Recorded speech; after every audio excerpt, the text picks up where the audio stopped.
और अब बात महंगाई की, जिसने आम आदमी के लिए मुसीबतों का पहाड़ खड़ा कर दिया है।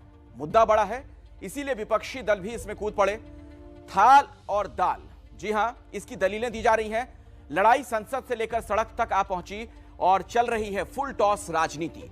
आप देखिए मेरे सहयोगी प्रशांत, आशीष सिंह और अंकित गुप्ता की यह एक्सक्लूसिव रिपोर्ट।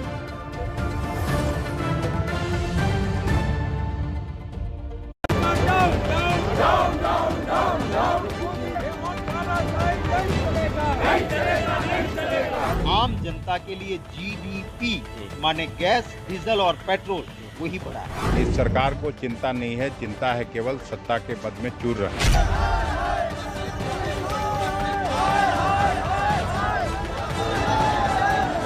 अगर माचिस की कीमत भी डबल हो जाती है तो फिर कैसे इंसान का जीना होगा। 2014 में कहा था महंगाई की मार, अब मोदी सरकार है और महंगाई की मार बढ़ती जा रही है। गोली गोली में शोर है, अच्छे दिन रो रहे हैं।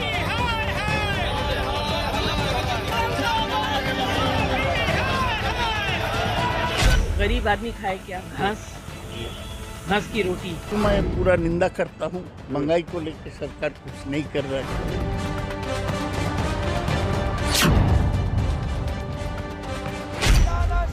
बढ़ती महंगाई का सेहरा पूरे विपक्ष ने सरकार के सिर बांध दिया है। बात आम आदमी से सीधे जुड़ी है, इसलिए विपक्ष कमर की पेटी बांधकर मैदान में उतर आए हैं। जोर इस बात पर दिया जा रहा है कि जन धन वाले ही जन का धन लूट रहे हैं, इसलिए एक ही सांस में सरकार को कोसा जा रहा है। पूछा जा रहा है कि माचिस की डिब्बी से लेकर मिर्च तक आखिर महंगाई बढ़ी तो बढ़ी क्यों, और जिम्मेदार है तो है कौन?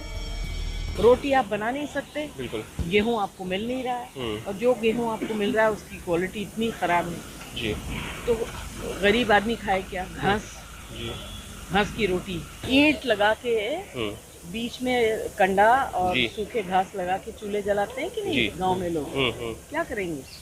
तो पत्थर से पत्थर घिस के आग लगाए। गरीबों के थाल से दाल गायब है, सब्जी गायब है, लेकिन इस सरकार को चिंता नहीं है, चिंता है केवल सत्ता के पद में चूर रहने। ये जो भी नेबरिंग कंट्रीज है, बांग्लादेश और नेपाल जैसे गरीब मुल्क में भी भारत से कम प्राइस है। आप एक गरीब या मध्यम वर्ग को ही सोच लीजिए, उसकी थाली की साइज छोटी होती जा रही है। ये सिलेंडर के रेट या पेट्रोल डीजल के रेट या सब्जियों के रेट क्या माननीय मंत्रियों को, प्रधानमंत्री जी को नहीं दिख रहे हैं? अगर देखने के बाद भी जुबान पे ताला लगा है ना, यानी कि उस ताले की चाबी इनके क्रोनी पूंजीपति मित्रों के पास है।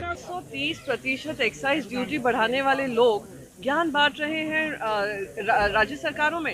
राज्य सरकारों का जीएसटी भी आप लोग नहीं देते हैं। हम कब से महाराष्ट्र सरकार उसकी मांग कर रही है, अपनी विफलता का दोष दूसरों पे मढ़ेंगे। विपक्ष के आरोप सियासी जरूर हैं, लेकिन मौजूदा दौर में वाजिब भी है, क्योंकि सच्चाई यही है कि अब आम आदमी भूख के हिसाब से नहीं बल्कि जेब में पड़ी रेजगारी के हिसाब से खाने को मजबूर है।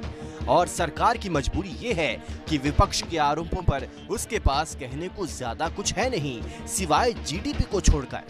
जो हमने फैसले लिए थे, अब now it is paying the dividend. ये तेजी से बढ़ रहा है। आज 8.4% है, लेकिन आगे आने वाले में डबल डिजिट भी ग्रोथ एक्सपेक्टेशंस। दुनिया के बहुत सारे लोग जो एनालाइज करते हैं इंडियन इकोनॉमी को, उनकी रिपोर्ट के हिसाब से 9.9% से 10% और उससे भी ज्यादा ग्रोथ हो सकता है। जीडीपी की तस्वीर हसीन जरूर है, लेकिन आम आदमी को आंकड़ों की बाजीगरी से ज्यादा मतलब बाजार में मिलने वाले आलू प्याज से होता है, जो साफ तौर पर परेशान हैं, नाराज हैं, और ये नाराजगी अगले साल होने वाले 5 राज्यों के विधानसभा चुनाव में कांग्रेस को संजीवनी दे सकती है। इसीलिए संसद से अलग सड़क पर भी शक्ति प्रदर्शन किया जा रहा है। इस तरह से क्रिकेट टीम बनाया गया और पूरी मोदी कैबिनेट है यहाँ पर, मुखौटे पहन करके ये आरोप लगाते हुए कि महंगाई बढ़ती जा रही है, उसको रोकने के लिए कोई कारगर कदम नहीं उठाए जा रहे। ये महंगाई वर्ल्ड कप जीत के आया है क्रिकेट टीम, इनको मैं सबको बधाई देना चाहता हूँ, क्योंकि तो आज भी सुबह सुबह ये टीम इंडिया पहुंचा है जीत के, जो कमर्शियल गैस 100 रुपीज बढ़ा दिया है। तो हर चीज में महंगाई है, बीजेपी है तो महंगाई है, एक कैबिनेट है तो महंगाई है। मनमोहन राज में कभी बीजेपी भी सिलेंडर लेकर सड़कों पर बैठा करती थी, और वही काम आज कांग्रेस कर रही है। सड़क पर कार्यकर्ता हैं तो सोशल मीडिया पर राहुल गांधी भी पूरा जोर लगा रही हैं, जुमलों के जिक्र से जनता को रिझा रही हैं। अब सरकार के लिए चुनौती दो तरफा है। एक तरफ उसे विपक्ष के आरोपों का जवाब देना है, तो दूसरी तरफ जनता की अदालत में ये साबित करना है कि ऑल इज वेल। जिस संसद में जनता से जुड़े हुए इस महंगाई के मुद्दे पर चर्चा होनी चाहिए थी, वहां पर तो सत्ता पक्ष और विपक्ष के गतिरोध के चलते कार्रवाई लगातार टलती जा रही है। हालांकि विपक्ष कहता जरूर है कि वो जनता से जुड़े हुए मुद्दों को उठाने के लिए हमेशा तैयार है, लेकिन आज की तारीख में उसी विपक्ष के हंगामे के चलते रोजाना संसद की कार्रवाई बाधित हो रही है और जनता से जुड़े हुए मुद्दे पीछे छूटते जा रहे हैं। अंकित गुप्ता, एबीपी न्यूज, दिल्ली। और देखिए, महंगाई की मार एक तरफ है, दूसरी तरफ है जीडीपी, जिसे हिंदी में सकल घरेलू उत्पाद कहते हैं। कल ही दूसरी तिमाही की जीडीपी की रिपोर्ट आई, जो बेहद उम्मीद जगाने वाली है।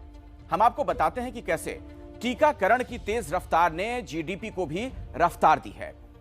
पिछले साल की चौथी तिमाही यानी जनवरी से मार्च 2020 में देश की विकास दर 3.01% थी। मार्च के महीने में ही कोरोना आया और लॉकडाउन भी लगा, जो 31 मई तक चला, और इसका असर 2020-21 की पहली तिमाही पर पड़ा, जब विकास दर -24.4% हो गई। पिछले साल जुलाई से सितंबर के बीच कोरोना के साए में जीडीपी दर -7.44% ही रही, लेकिन इस साल के जनवरी से मार्च के बीच जीडीपी दर सकारात्मक हुई, 1.64% हो गई। अब आप ये कह सकते हैं कि इसमें वैक्सीनेशन की बड़ी भूमिका थी, क्योंकि फरवरी से ही वैक्सीन लगनी शुरू हुई थी। उस दौरान 8,68,00,000 टीका प्रतिदिन लगे हैं और 68,000। 2021-22 की पहली तिमाही में विकास दर 20.13% पहुंची। उस दौरान रोजाना 28,17,000 टीके लगे और दूसरी तिमाही में विकास दर 8.4% रही। इस दौरान रोजाना 56,92,000 टीका लगे हैं। कोरोना का टीका तो ताबड़तोड़ लग रहा है, लेकिन जनता कह रही है कि सरकार को महंगाई से छुटकारा दिलाने वाला टीका भी जल्द ढूंढना चाहिए, क्योंकि महंगाई ने मिडिल क्लास के बजट का बंटाधार कर दिया। आप देखिए हमारी खास रिपोर्ट।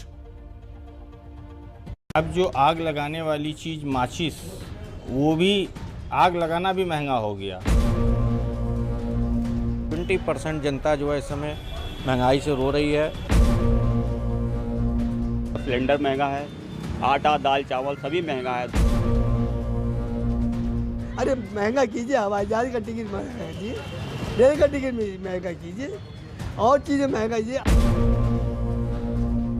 आय तो उतना ही है, लेकिन महंगाई जो है वो बढ़ती जा रही है।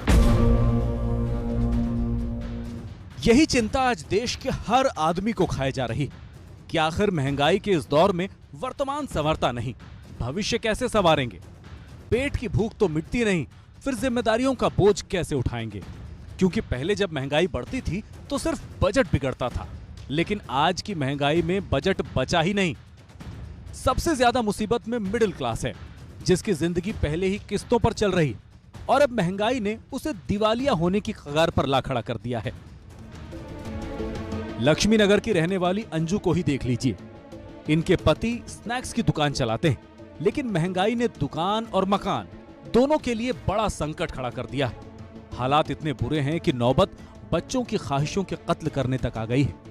बच्चों को भी थोड़ा सा समझाया जाता, नहीं बेटा महंगाई इतनी है तो आप लोग पहले, बच्चे हैं, कई बच्चे मान जाते हैं और कई नहीं मानते, लेकिन घर को जो है वो पूरा मैनेज करने के लिए जो बजट चलाना चाहिए, बजट तो हो ही नहीं रही है। अगर आप 500 रुपए दुकान पे लेके गए हैं तो आप उसमें से बचा के नहीं ला सकते, पूरे के पूरे पैसे ही लग जाते हैं।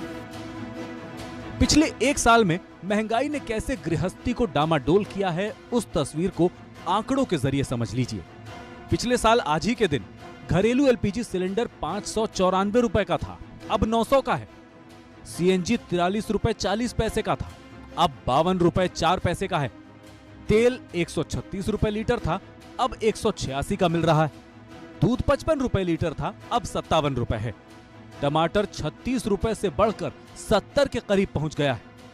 और नए साल की शुरुआत में तो जूते, कपड़े, लत्ते भी महंगे हो जाएंगे, क्योंकि सरकार ने जीएसटी को 5% से बढ़ाकर 12% करने का ऐलान कर दिया, जिससे जयपुर का अरोड़ा परिवार अभी से चिंता के समंदर में डूब गया है। कोरोना के बाद हमारे व्यापार 30% तक ही रहा, यानी 70% व्यापार हमारा डाउन हो गया। हमारे को खर्चे चलाना बहुत मुश्किल हो गया, हमको अपने एम्प्लॉयज को निकालना पड़ा और हमको फाइनेंशियली बहुत ज्यादा परेशानियां आई। कटौती तो संभव नहीं है, ये रूटीन की चीजें तो रोज चाहिए ही चाहिए। सोच सोच के करते हैं, फिर भी घर का जो होता है नॉमिनल खर्चा वो तो चलाना ही पड़ रहा है, पर दिक्कत हो रही है। महंगाई की फेहरिस्त में अगर पेट्रोल डीजल के रेट का जिक्र कर दें तो मुमकिन है मारे गुस्से के आपके बदन में आग लग जाए। हालांकि आज दिल्ली के लोगों को पेट्रोल डीजल के मुद्दे पर थोड़ी राहत जरूर मिली। दिल्ली सरकार ने 8 रुपए वैट कम कर दिया। राजधानी दिल्ली को एक नई खुशखबरी मिली है। वैट घटने की वजह से कल से पेट्रोल की कीमतें 8 रुपए कम हो जाएंगी। इस वक्त पेट्रोल की कीमत है 103 रुपया 97 पैसा। अभी इतना पेट्रोल महंगा, इससे तो काफी बजट भी खराब हो रहा है बंदों का, गाड़ियां तो चलानी पड़ रही है, मजबूरी है वो तो। पर पेट्रोल कम हो जाएगा तो बहुत अच्छी बात है। गाड़ी चलाने वाले के लिए तो फर्क पड़ेगा ही, काफी फर्क पड़ेगा। और अब भी खैर फर्क भी है और नहीं भी है, बात तो एक ही है, लेकिन कम हो जाएगा तो काफी फर्क पड़ जाएगा। भागते भूत की लंगोटी सही, राहत छोटी है मगर कुछ तो बचा। पर उन लोगों का क्या जो महंगाई की महफिल में खुद को नंगे बदन महसूस कर रहे हैं। पेट्रोल देख लीजिए, डीजल देख लीजिए, मोबाइल के रिचार्ज को देख लीजिए, चाहे बैंकों की किस्त को देख लीजिए, लोन के जो है उनका जो उसमें इंटरेस्ट रेट है वो भी लगातार बढ़ता जा रहा है और एफडी का ब्याज रेट कम होता जा रहा है। एलपीजी गैस सिलेंडर अभी हमारा 950 का आया, जो कि सीधे इन्हें 100 रुपए एकदम से उस पर बढ़ा दिए थे। खाने का तेल बहुत महंगा है, 220, 230। गरीब आदमी क्या करेगा? अब देखो फुटपाथ पे साथ धंधा करता वो माल का भी भाव बढ़ रहा है। 1 रुपए की माछी 2 रुपए में हो गई है सर। कोरोना के पहले तो ठीक ठाक चल रहा था, 1000-2000 बचा भी लेते थे, अब तो बचा भी नहीं जा रहा है, हर महीने में कर्जे ही होते जा रहा है।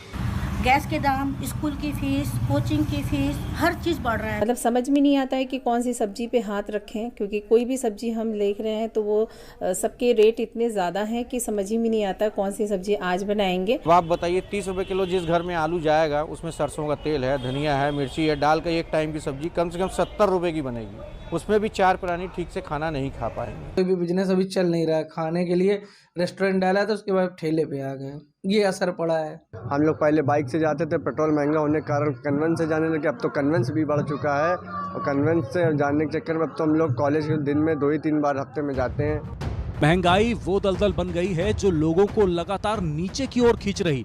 पेट्रोल डीजल में केंद्र सरकार ने वैट जरूर घटाया था, लेकिन लोगों में नाराजगी इस चीज को लेकर है कि बाकी मोर्चों पर सरकार कुछ करना तो दूर, कुछ करने का मन बनाती भी नहीं दिख रही।